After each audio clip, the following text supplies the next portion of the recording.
ఇంట్లో కూర్చుని ఇంగ్లీష్ నేర్చుకోవాలనుకుంటున్నారా? అయితే వెంటనే మా స్పోకెన్ ఇంగ్లీష్ క్లాసెస్‌కి కాల్ చేయండి. నమస్తే, welcome back to Suman TV. నేను మీ సంజయ్. ఈరోజు మనతో పాటు ఉన్నారు the mentor and the author Vivek Chandra గారు. సార్తో మాట్లాడి అసలు విద్యార్థుల్లో వాళ్ళు ఏకాగ్రతని కోల్పోవడానికి గల కారణాలు ఏంటో తెలుసుకుందాం. నమస్తే సార్. నమస్తే సంజయ్.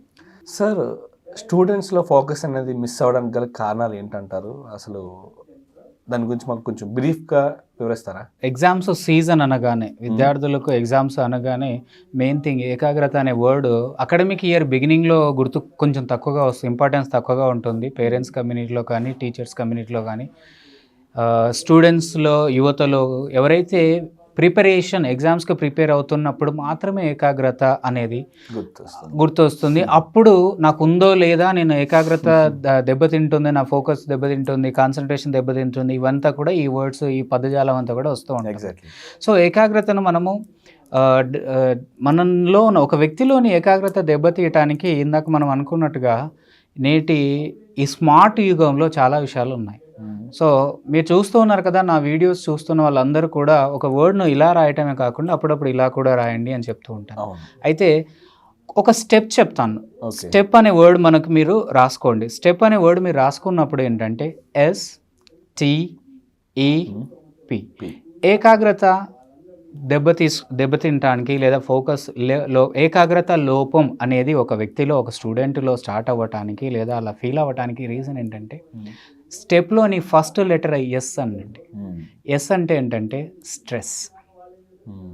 ఈ స్ట్రెస్కి రూట్ ఏంటి మళ్ళీ అంటే దినచర్య, వాళ్ళ యొక్క study life style, study strategies, వాళ్ళ చదివే విధానము, చదివే లైఫ్ స్టైల్ ఏదైతే ఉంటుందో, వాళ్ళ యొక్క లెర్నింగ్ లైఫ్ స్టైల్ ఏదైతే ఉందో, డైలీ రొటీన్ ఏదైతే ఉందో, అదంతా కూడా ప్రొక్రాస్టినేషన్ చేయడం, జూన్ నుంచి పెండింగ్ పెట్టి మార్చి వరకు అంతా ఒక్కసారిగా చదవాలనుకున్నప్పుడు ఆబ్వియస్గా సిలబస్ ఏమో హెవీగా అనిపిస్తుంది, టైం సరిపోవట్లేదు అని ఫీల్ అవుతారు.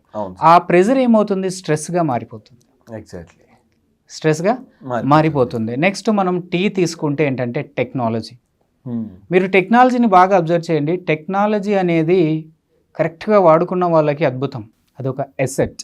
ఎగ్జాక్ట్లీ. కానీ వాడుకోలేని వాళ్ళందరికీ కూడా అదొక శాపం. అందుకే is a technology boon or a bane అంటూ ఉంటారు. వరమా శాపమా అంటే డబుల్ ఎడ్జ్డ్ వెపన్. నువ్వు ఎలా వాడుకుంటావు అనే దాని మీద డిపెండ్ అయి ఉంటుంది. మరి టెక్నాలజీ అన్నప్పుడు ఏ విధంగా ఏకాగ్రతను లోపించడానికి టెక్నాలజీ కారణం. టెక్నాలజీ అనేది ఏంటంటే, ఎప్పుడైతే అన్నెసరీ స్టఫ్ అంతా నువ్వు చూస్తావో, టెక్నాలజీలో స్మార్ట్ ఫోన్ ఫస్ట్ పాయింట్. నా ఫోకస్ దెబ్బతినింది, ఫోకస్ కోసం నాకు నా ఏకాగ్రతను పెంచుకోవటం కోసం వీడియోస్ కావాలి అనుకుంటే ఖచ్చితంగా ఈ వీడియో ఉపయోగపడుతుంది. మీరు రీల్స్ స్క్రోల్ చేస్తూ ఉన్నప్పుడు ఈరోజు మీరు చూసిన అన్ని వీడియోస్లో ఖచ్చితంగా ఈ వీడియో మీకు యాడ్ ఆన్ అవ్వబోతుంది అని నేను ఖచ్చితంగా చెప్పగలను. ఓకే, ఏంటి మనం స్ట్రెస్ ఒకటి, T for technology, okay, E for environment and P for poor time management. Okay, ఏంటి ఏకాగ్రత దెబ్బతినటానికి ఒక స్టెప్ అనేది ఉంటుంది. ఆ స్టెప్ ఏంటి, stress, next one technology, and E for environment, P for poor time management or poor self management. Okay, ఈ విధంగా మనం టెక్నాలజీ ఏంటంటే స్మార్ట్ ఫోన్ ఒకటి, మూవీస్ కావచ్చు, ఏదైతే ఉందో టెక్నాలజీ ఏదైతే మన అట్రాక్షన్ని గ్రాప్ చేస్తుందో ఆబ్వియస్గా దాన్ని లిమిట్ చేసుకోవటం వల్లనే మనం ఫోకస్ దెబ్బతీయకుండా ఏకాగ్రతను పెంచుకోవచ్చు. చివరిగా poor time management. Time management or self management అనేది ఏదైతే ఉందో, ఎప్పుడైతే నీ దినచర్యలో టార్గెట్ లేదో ఏమవుతుందండి, మనసు కళ్ళు ఎటువైపు లాగితే అటువైపు వెళ్ళిపోతాయి. అటువైపు నీ ఎనర్జీ వెళ్తుంది, నీ టైం వెళ్తుంది, అన్నీ వెళ్ళిపోతాయి. సో ఎవరైతే ఏకాగ్రత దెబ్బతింటుంది అని ఫీల్ అవుతూ ఉన్నారో, ఈ స్టెప్ అనే ఒక వర్డ్ని మీరు గుర్తుపెట్టుకోండి అండ్ వీటి మీద అబ్జర్వ్ చేయండి.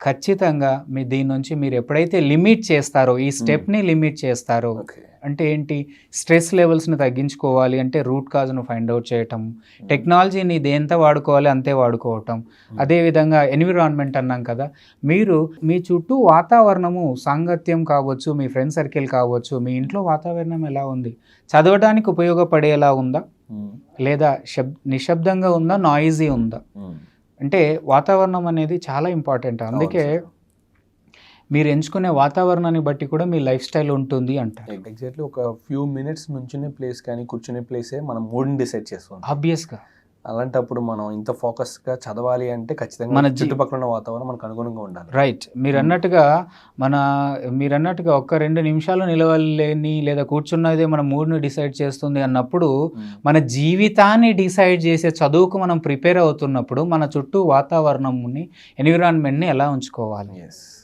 పీపుల్ కావచ్చు, ప్లేస్ కావచ్చు, లేదా నాయిస్ కావచ్చు, వీటన్నిటిని ఖచ్చితంగా మేనేజ్ చేసుకోవాలి. చేయటం వల్ల ఆబ్వియస్గా ఏమవుతుందంటే మీ యొక్క ఫోకస్ అనేది డిస్టర్బ్ అవ్వకుండా, దెబ్బతినకుండా మెరుగుపడే అవకాశం ఉంటుంది. తర్వాత పూర్ టైం మేనేజ్మెంట్ అంటాం. టైం మేనేజ్మెంట్ ఎప్పుడు గుర్తుపెట్టుకోండి, ఎప్పుడైతే టాస్క్ ఉంటేనేమో టైం అనేది చూడకుండా టాస్క్ వైపు వెళ్తారు. టైం మేనేజ్మెంట్లో బెస్ట్ థింగ్ ఏంటంటే ఏ రోజుకు ఆ రోజుకు మీకంటూ ఒక లక్ష్యం లేకపోవటం. అందుకే అంటాం మనం సబ్జెక్ట్ వైజ్ లక్ష్యాలను ప్రతిరోజు నిర్ణయించుకోవాలి.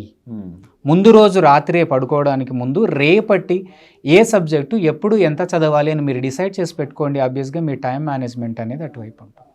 అప్పుడు ఇలాంటి ఈ స్టెప్ మెథడ్ని ఎవరైతే ఫాలో అవుతారో 100% వాళ్ళ ఏకాగ్రత దెబ్బతినకుండా వాళ్ళ ఏకాగ్రతను మెరుగుపరచుకోవడానికి ఉపయోగించుకుంటారు. సో వ్యూవర్స్, ఈ స్టెప్ అనేది మీకు నచ్చింది అనుకుంటున్నాను. ఒకవేళ ఎవరైతే ఈ స్టెప్ మెథడ్ని అప్లై చేస్తారో ఏమాత్రం రిజల్ట్ వచ్చినా కామెంట్ రూపంలో మెన్షన్ చేయండి. Absolutely sir. Thank you sir. Thank you very much. Thank you Sanjay. Thank you so much.